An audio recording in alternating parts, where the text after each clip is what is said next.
Hey, what's up, everybody? Chicago Gooner here, bringing you another Arsenal talk. Well, uh, is Liverpool there? Did they show up today? I don't know if they did they play today.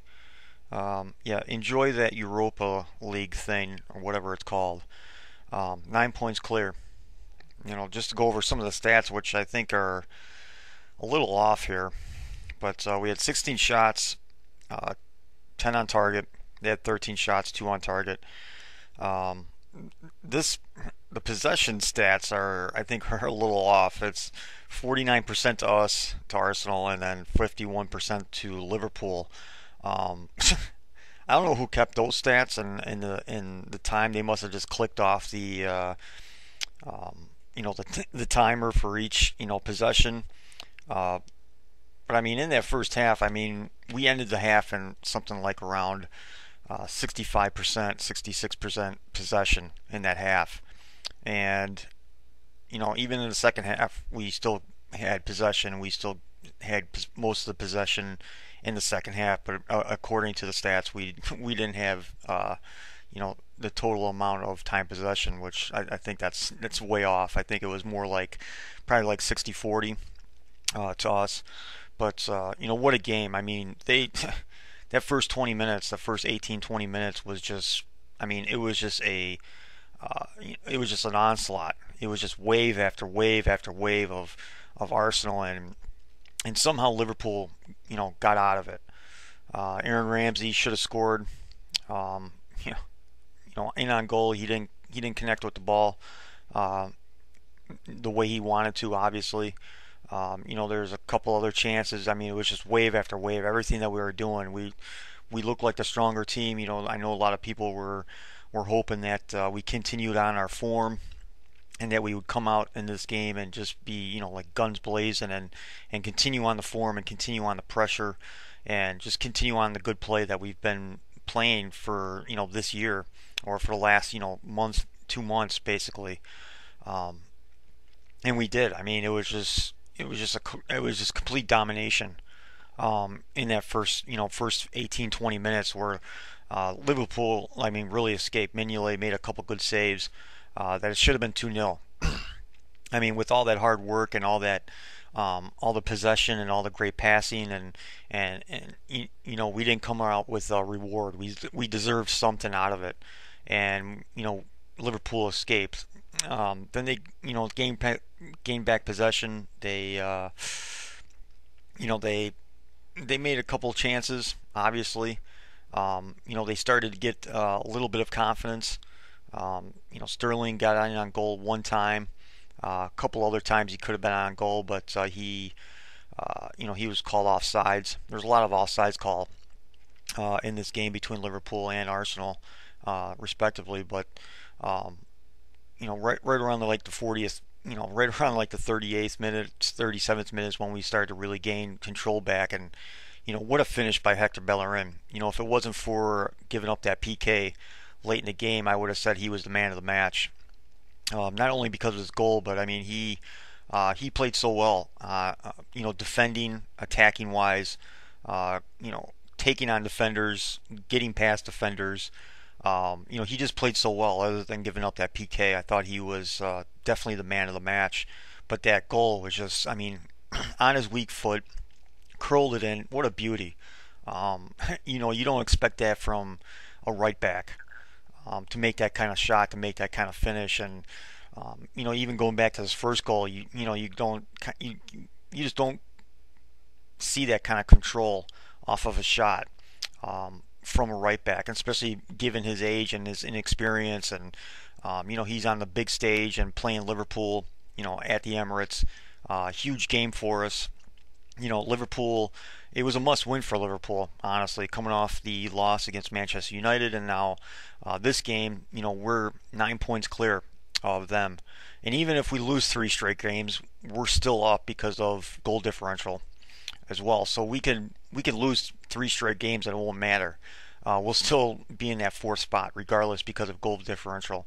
But now we're 9 points clear, and we can pretty much like sleepwalk for the rest of the season, pretty much. But confidence is high, obviously. But going back to the goals, you know, that set piece by Mesut Ozil. Oh man, I mean, another curling shot, left-footed. Mignolet tried to cheat to his left, which would, we're watching the screen. It's to our right, and he tried to cheat because he thought Mesut Ozil was going to try to go over the wall, like he normally kind of does. He does kind of make that. He tries to make that shot where it's far post as well, and he read it perfectly. It's like he knew that Mignolet was going to cheat, try to cheat left, and I mean, it was perfect. A perfect curler, perfect amount of pace on it. Shot power, pace, and what a perfect curler to make it 2-0.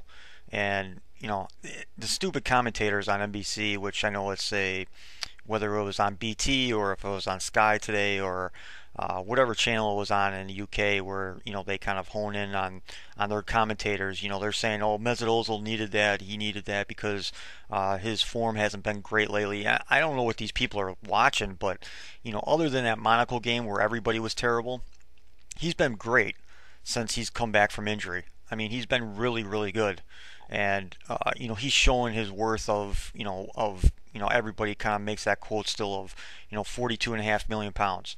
But he's played great since his return from injury, and scoring from that set piece. That's what we expect from our world class players. That's what you expect from a world class player just in general, to make that kind of instant impact, make that just like that one, wonder shot or that perfect pass.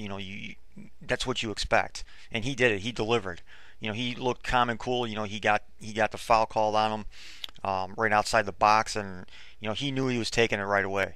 Alexis Sanchez, Santi Cazorla tried to get over the ball, and you knew Ozil, he wanted it. He knew exactly what he wanted to do with it, and he made it count. I mean, that's like I said, that's what you want to see out of your world class player.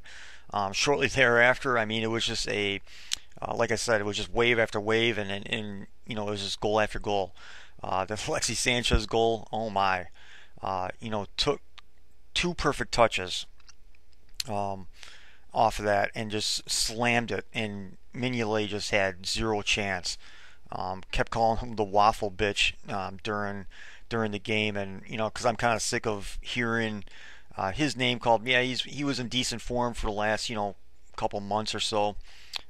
He saved Liverpool quite a few times, but he's not a keeper that you need to praise every single fucking time. And with all the Liverpool junkies out there trying to classify him as a good or a great goalkeeper, he's not.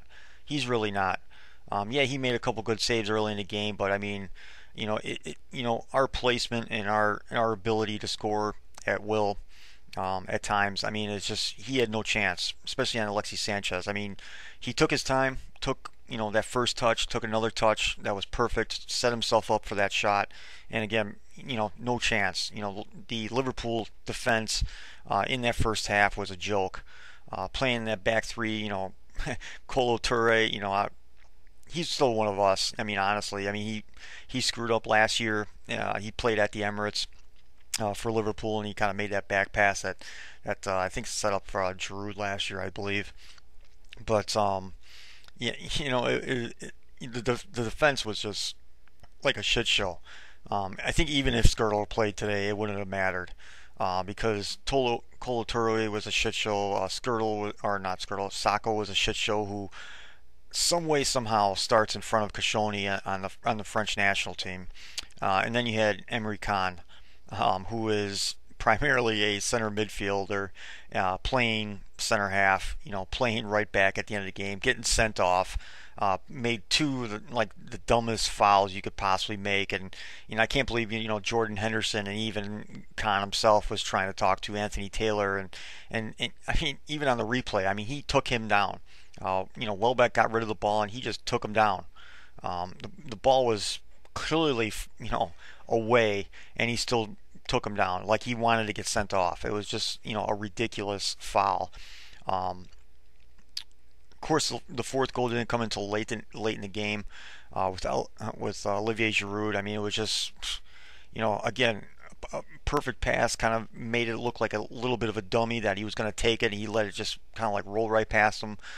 Took one perfect touch and just, his left foot, he needs to start doing that a little bit more, and trusting himself, like, inside like 18-yard box, just outside of the 18-yard box, and just trust it because he has a deadly left foot and he can curl the ball better than just about anybody. He has that skill level to complete those type of finishes, and it was just another beautiful shot. All in all, it was a great game, great defensive game. Liverpool had a couple chances, but other than that, they really didn't. They didn't really do nothing. They passed the ball around. I mean, Sterling was out on an island by himself. Unfortunately for him, I don't know if it came in through wherever part of the world you're from, but it showed him coming into the Emirates, and he was like looking around and looking around, going through the tunnel and looking around. And this is not the first time he's been at the Emirates, but he's looking around a lot. He looked at the when you come in, you see the team photo of the Invincibles. And he kind of, as he's walking by, he's looking at the thing the entire time. Then they show him on the pitch, standing next to Emery Khan, and he's looking up on the stands, and he's like reading every single banner that's put up there.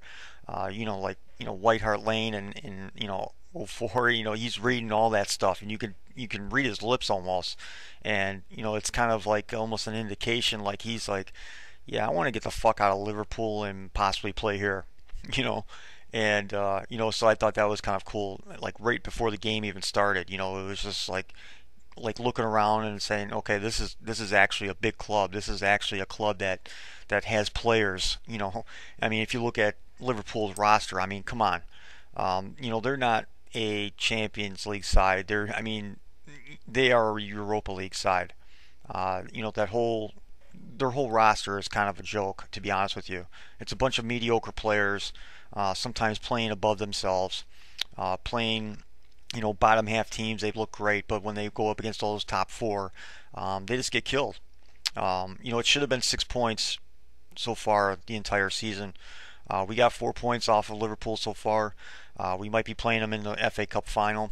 That's just more confidence on our side. If we do play them in the FA Cup final, and how are they going to actually defend us, even when they have a Skirtle back or anything like that, or if Sturridge is 100%. How are they going to really defend us? Because Sturridge was a non-factor. He came in at halftime and he was just a non-factor throughout that first half. I mean, everybody was. I mean, the love that Jordan Henderson gets for whatever fucking reason from the pundits, just because he wears a Liverpool fucking shirt, I just don't get it. I don't think he's mediocre, but yet just because he wears a Liverpool shirt, he's deemed the next Gerrard, the next captain of Liverpool. I mean, that's a fucking joke, honestly. I mean, you saw it in the World Cup of how out of touch he is. He's not even good in international play. Yeah, of course, when he plays against bums, he's a bum killer. That's what Jordan Henderson is. He's a bum killer. That's about it. When he plays against bottom half teams, he looks great. But then when he goes up against top 10 teams, top 4 teams, he goes missing. That's not and of course the pundits are just sucking his dick like every chance they get. Even in the beginning of the game, they're saying that Coutinho or even Sterling is better than Mesut Ozil. Michael Owen, he's punching himself in the balls right now. That guy looks like an idiot anyway. I mean, every single week he says something stupid. But this was just a cap off of being as stupid as he can be and saying that Sterling is better than Mesut Ozil. I mean, that's a fucking joke.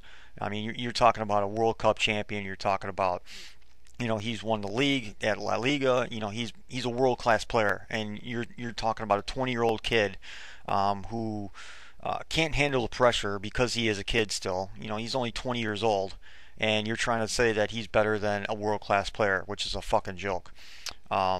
Just some other things. I mean, the passing was perfect. I mean, Francis Coquelin again. I mean, the kid was just amazing.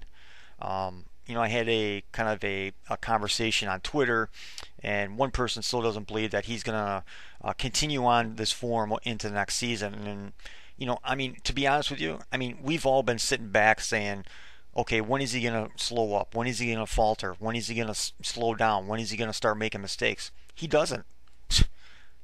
It's at the point right now that I'm just like, I'm not going to say anything more because I have nothing to say. The kid is just amazing. The sliding tackles, the anticipation, the interceptions, the positioning that he has on the pitch, the command that he has over, Purr and Kashoni and even Hector Bellerin and Monreal. And, you're always seeing him communicating, waving his arms, pointing fingers. I'm sure if you're at the Emirates, or we can even have a close-up of him, he's talking the entire game to his back four and keeping guys in line. The kid's not going to falter, honestly. He would have already done it by now. I mean, in every single big game that he's played in so far, Man City, Man U, this game, Manchester United, Liverpool. Every big game he has not faltered yet. And you got to start giving the kid credit instead of saying, well, next year he's not going to continue this form. Because he can only get better. He can only improve on his game and be just like a fucking brick wall like he is now. That's why that's why he has the nickname Cockblock, because no one gets past him, and he's so good. His position, just watching him in this game alone too. There was times where he was out of position where he tried to get, he tried to help the guys out and try to get the ball back. Giroud and Sanchez and Ozil and Santi and stuff, and he was kind of caught out of position, and you just saw the kid fucking busting ass down the pitch, and he was back in position within seconds. And I don't know what more this kid needs to do for people to prove that this is exactly what we needed. This was the reason. He is the reason why Arsenal is succeeding in the second half of the season, because of him. Our record speaks for ourselves. We're the hottest team in the BPL currently right now. We had, the NBC people are kind of critical of Arsenal, and sometimes, they're hesitant to give them any praise. But today, they call them the best team in the Premier League currently, and that's something that they normally don't say. And the stats prove it. Our form proves it. Right now, we're just unstoppable with everybody healthy, back, playing as well as they are. Giroud scoring goals for fun. Sanchez is getting back on the score sheet. Mesut Ozil on the score sheet. Santi Cazorla playing out of his mind. Everybody's playing great. And I know people are saying, well, we still have a chance at the league. Maybe, but Chelsea really needs to falter. We need to beat them when they come to the Emirates, which is very soon, I think, which is in the next couple of weeks. And we need to beat them there. And then we need to, basically beat them and kill their confidence. And maybe, hopefully, they falter another couple games, because they still have today's game and they still have a game in hand that they need to make up for. I believe it's the League One Cup final. That they still have one makeup game left. But again, our form is great. Chelsea's form, their confidence is not the best. They almost lost and they almost tied to Hull City last week. So their confidence isn't all there. Their confidence is, especially after that Champions League loss, they're starting to falter maybe a little bit. Maybe they're asking questions of themselves. And hopefully that continues, because our form is great. Like I said, we can still make a run at this. We shouldn't stop just because we're 9 points clear of the drop zone between Champions League and Europa League. We can still make a run at this. Even second place would be, I know moral victories suck and all their shit, and moral victories aren't that good, but if we get second and win the FA Cup, that's a successful season, and that gives us confidence going into next season. If we can stay healthy for a full season, we can be so deadly, in the Premier League, in the Champions League, when we're completely healthy and people are just in form and playing out of their mind. But again, just great game all in all, from start to finish. Defensively, Kashoni went off right after the second half started. I'm not too sure what's going on there. Something must have happened during the game, because the commentators were talking about how Gabriel was warming up at halftime pretty hard, but nothing was said about him after the game or during the game about what kind of injury he may have. Maybe it's an ankle, maybe it's maybe it's nothing. Who knows? I hope it's nothing. I hope it's nothing serious. Just because he's the glue too. Him and Conklin are just the glue in that defense, and he's. I mean, I'm sorry. I mean, I don't care what anybody else says. I think he's the best center back in the Premier League currently. He just does everything right. Just like Conklin. He just does everything right. There's maybe a hiccup here and there once in a while, but he's so focused on what he does, and he means so much to our back four and just Arsenal in general. Um, in that back four, in the team in general. That I hope he's not out for any kind of length of time, or if he's injured any time of length of time. But Gabriel came in and he basically took his place, and nothing really got by him, nothing really happened, nothing was really serious. Other than that stupid PK. I mean, it was a flawless game for us. It was domination from Arsenal. It was kind of a revenge is a dish best served cold, and we kind of had that little bit of a revenge from what happened at Anfield last season of that 5-1 loss. It was really that kind of revenge tactic that we were just taking it to them. We had a couple other chances in the second half that we probably should have put away. Giroud had a header. I thought he just completely, fluffed it, but on his header you could see it was either Kolo Toure or Sacco. As he was heading it, it came off of, it came off of Toure or Sacco, their header shoulder, and it really kind of slowed the pace of the ball. And of course, the direction that Giroud wanted to put it, and it gave Mignolet another half a second to react, and that's what really held up the shot. Santi Cazorla hit the post, or yeah, he hit the post on, it was a pass by, it was a nice combination with Welbeck and Monreal and then to Santi, and he just put a little bit wide. But Mignolet was just standing there like a deer in headlights. He had no idea what was going on.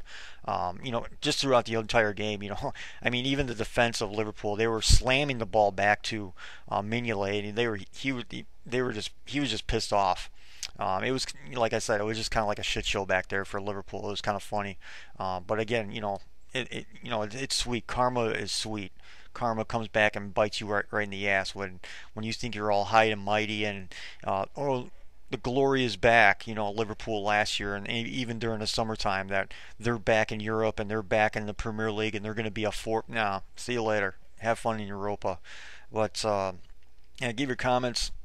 What you thought about the game. Who do you thought what your man of the match was? I still think it's Hector Bellerin, even though that stupid PK at the end. But yeah, can we push on? Can we? Do we have the more confidence? Obviously, we do. Than Chelsea. Does Chelsea start looking at the table and they start worrying a little bit? Do they start playing unconfident? Playing. Are those same still effects are happening from the Champions League or even the Hull City game? Or do they have the confidence to finish out the league? But it's going to be interesting. It's going to be interesting. There's only 8 games left, so. It's going to be very interesting to see what comes of it and see what happens. And even after this weekend, we got to see what happens. If Stoke City brings their rugby team, they might have a chance today to, get a draw, maybe even win the game if they bring their rugby team. But, Stoke City, if they're away from home, they play like shit. So, but yeah, leave your comments down below. Just a great win, great 3 points. We're just cementing ourselves now earlier than last year. Into that top 4, 9 points clear. Like I said, we'll be even further. Yeah, we'll be further ahead because Everton plays Southampton today. But all in all, it's just it's a great time to watch Arsenal and watch them. When they grind out victories and when they they just dominate an opponent like they did today, and supposedly which was a top 4 team. That was supposed to make the Champions League top 4 in the beginning of the season and even challenge for the league as they tried to put it, which is funny from the pundits. But yeah, leave your comments and I'll talk to you guys later.